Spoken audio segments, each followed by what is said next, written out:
Hi folks, Mark Merrill with Firm. It's the Peoples Veto, budgets, and tax hikes. Some recent developments in the control of Maine people's lives is what we're going to be discussing today, folks, and presenting. A few items being presented by Maine GOP House Leader Billy Bob Fockingham, once again, were outlined in an interview that we had with him earlier at the State House. To continue on that, was there anything else that people should know about as far as the People's Veto, as far as what they can do, from the grassroots level, or? So, I think looking at the bigger picture, from my perspective, is one of the leaders in the, certainly the Republican House caucus, but the Republican Party statewide. This is an issue we've clearly won on, the budget issue. Sure. So, it's hard to beat them in this building where they control the governor, the House, the Senate, and, a veto happens. Maybe they just go ahead and pass another one on their own anyway. It seems like we don't win in this building, but where we are winning is outside of this building. And I think that was very clear when you looked at the governor's polling numbers before the whole transgender blow up in the White House. Before that, the governor was underwater, 48% approval, 49% disapproval. And that was the worst she had ever been performing. And when you looked at those polling numbers, it was all based on budget, the budget issues. And Surprised. When people weigh in on a poll like that, they see the governor as the party. She's representative of the party. So the Democrat Party is losing on the budget issues, all these continuous bigger budgets, more taxes, more spending that they keep doing. And it's not going to get any better, because you got to remember there's another supplemental budget coming. The first budget was unbalanced. So they're going to come in with another supplemental budget, which don't forget, is going to include the taxes that the governor talked about, all along. They sort of dodged that, as you said, kicked it down the road a little bit. Been using that for a long time. So they kicked those taxes down the road, but Sure. they're still out there. They're still going to be coming. So they're going to come in the supplemental budget. There'll be more spending, more state positions, more taxes. So I've got my eyes on that budget, see how they're going to, navigate that. But if we can survive another 2 years in the state of Maine, the people will have a chance to get the budget they want in the next election. I have faith in the people. 26. Yeah. I have faith in the people. I have faith in the people. I have a lot of faith in the people, especially, like the younger generation. I have a daughter that's 20 years old, and what I see in her generation is a generation that's not in line with what these people are selling them. They don't want it. That's not what they want for their future. No. So I see a big shift coming. We almost saw it in the last election. I think it was I think it was sort of the fulcrum point of how the state's going to go. We were within 50 votes of having the majority in the House, and I think you're going to see the completion of that shift in 2026. They're obviously not doing anything to prove us wrong or prove it differently. They're not providing any good for the Maine people. It's just more of the same, more status quo. They're just doubling down on what they've done before. So I think you're going to see that shift continue in 2026. And moving on to the other issue, or one of the other issues, folks, that you Maine taxpayers are, and we certainly hope that we have the backing of the American people on this. Nobody wants higher taxes and have to pay for more for food and gasoline and heating your homes and that sort of thing, where we are a very seasonal state. So changing over to the antics of Secretary of State Shenna Bellows, you see here. She's planning new wording, it seems, for a ballot question on repealing the $11 billion biennial budget you've probably already heard of too many times, and saying, are you kidding me? That many billions of dollars in a state our size? Who the hell's in control of this? Apparently nobody. Nobody on the left, that's for sure. All but trying to confuse Maine voters more than anything else.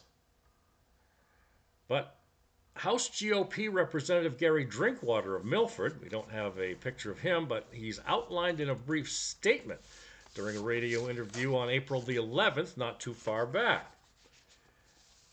Seems that after Democrats in Augusta passed the partisan biennial budget for an unprecedented third time in a row, Mr. Drinkwater is pushing back with an initiative for a Peoples Veto, as you heard briefly from Mr. Falkingham. And Bellows quickly joined in on the partisan fight. It's always a fight. No. It's like the right is always wrong and the left is always right. Huh? Status quo is a joke, folks.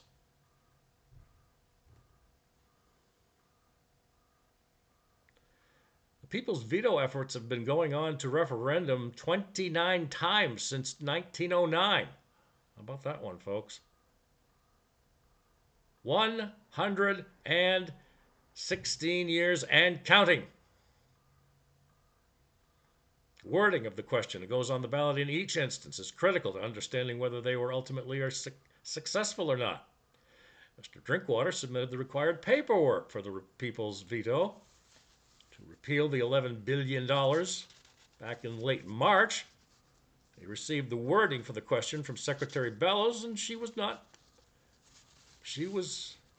pleased with the way it was worded. But neither was he. After she made some corrections to it, in a Friday morning radio interview recently on a radio station in Bangor, Mr. Drinkwater said the Secretary of State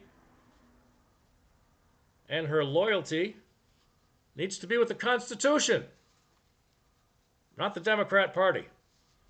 We don't want to stop government operations, but the question is very leading. Now bear with us here, folks, on this one. This one's quite important, especially to every taxpayer in this state.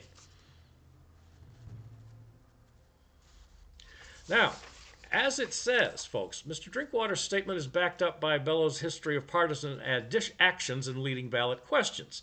In 2023, Ms. Bellows and the Cumberland County Superior Court got in a scuffle to revise a ballot question that she wrote. The ballot question was whether or not to create Pine Tree Power, a new consumer-owned utility company.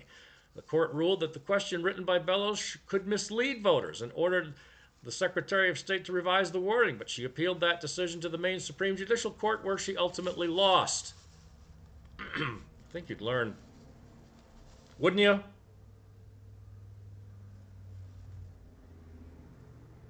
Now, Mr. Drinkwater says, quote, "We do feel that the wording of the People's Veto is very leading, and just by the way, let's go back down memory lane for a second. Back in March of 2023, people that brought the ballot forward, they felt that their question was very leading, and she rejected their compromise.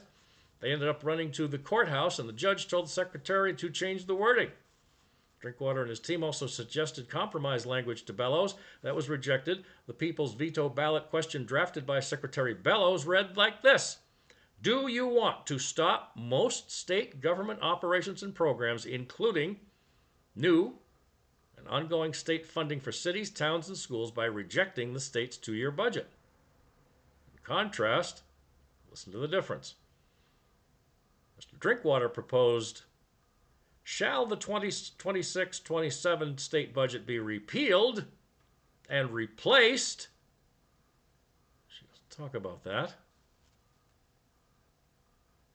With a new budget that prioritizes streamlines spending, eliminates unnecessary expenditures, and focuses on programs and services directly benefiting Maine residents. Bellows had 10 business days from when the petition was filed to draft the question and deliver it to petitioners.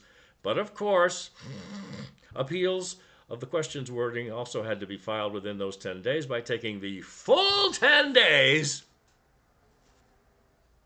to deliver her question, the Secretary of State's office effectively boxed out the People's Veto petitioners from any real time to file an appeal. Dang. She wrote, An email obtained by the Maine Wire. Dear Representative Drinkwater, the responsibility to draft the ballot question for a Peoples Veto is entrusted solely to the Secretary of State under 21A Maine Resolution with a subsection 901. I have determined, she said, the question provided to you yesterday meets the legal standards for a ballot question and best summarizes the choice that will be presented to voters, given that the question has been issued and the 10-day deadline for drafting has expired. How convenient. It's interesting how the deflectocrats seem to know all about time and how to spend it unwisely just to get their way. Isn't it? No such thing as a deadline with the deflectocrats, folks. None. I haven't met one in a long, long, long time. Except for going back to the days of Jock McKernan, where things got done. We had a Maine delegation that gave a damn about the American people, Maine people. Olympia Snow, George Mitchell. Remember those names? She goes on in her 4-paragraph demand. As for concerning an appeal, you may refer to 21A MRSA 9017. Court review. A voter named in the application under this section may appeal any decision made by the Secretary of State under this section using procedures of court review provided in Section 905, subsections 2 and 3. But under those statutes, appeals must be commenced within 10 days of the date of my decision, says Bellows. Damn! Once again, with regards to deadlines to the petition itself, 5 p.m., June 13th, 2025 is the deadline by which petitions must be turned into towns for their review. Of course, you, meaning she's talking to Mr. Drinkwater, may turn in earlier than that, and we always work with municipal clerks so that they are clear on responsibilities to turn around that type of work. To petitioners, 5 p.m., June 18th, however, 5 days later, is the deadline by which certified petitions must be turned into the Division of Elections. As a reminder, your petition is ready, you may contact the Elections Division by phone, schedule a time, etc., etc., etc. Dear Representative Drinkwater, the responsibility to draft the ballot question for a Peoples Veto is entrusted solely to the Secretary of State under 21A MRSA subsection 9014. I've determined the question provided to you yesterday meets the legal standards for a ballot question and best summarizes, appreciate your patience, folks, the choices that will be presented to voters given that the question has been issued and the 10-day deadline has expired.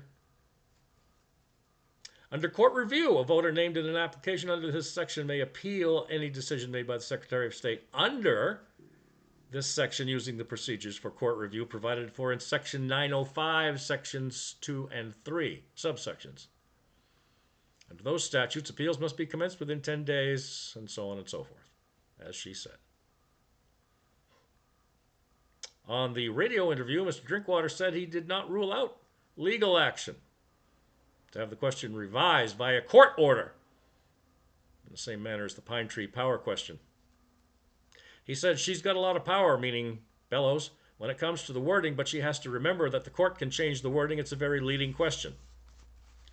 And lastly on this, folks, the petition gatherers would be responsible for bearing the printing costs for each individual petition they will use to gather the required 67,000 signatures, and the signatures will need to be certified by town clerks and are due to the election division of the state 5 p.m., June 18th.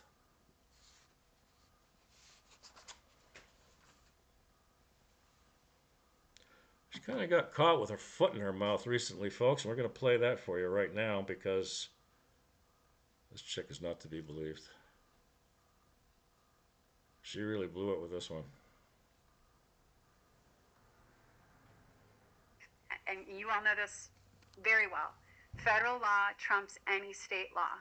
So you can't overturn federal law through state law. And you all know this very well. Federal law trumps any state law. So you can't overturn federal law through state law. Did you get that one, folks? Yeah, she really screwed that one up, didn't she? Yep. Totally, folks.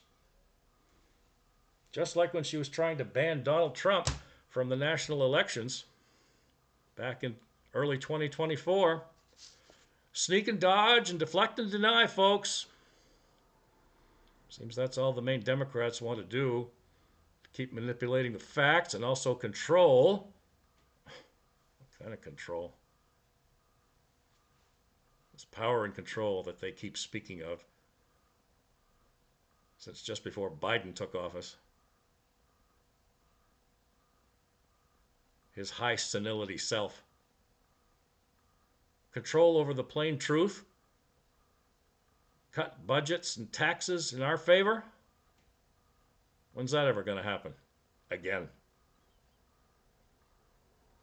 Doesn't it seem to be the same thing over and over again, folks? We're tired of it. And it better change in 2026. Actually, it better change this year. Meantime, stay with us on Firm Fairness in Reporting Media. I am your host, Mark Merrill, as always, all about truth, facts, reality, and common sense. Check us out on our podcasts. We're numbering now over 320 on rumble.com/fairnessmedia1 and all the time on email address, our email address at fairnessinreportingmedia@gmail.com, fairnessinreportingmedia@gmail.com. Meantime, everybody pray as you've never prayed before for change. Peace.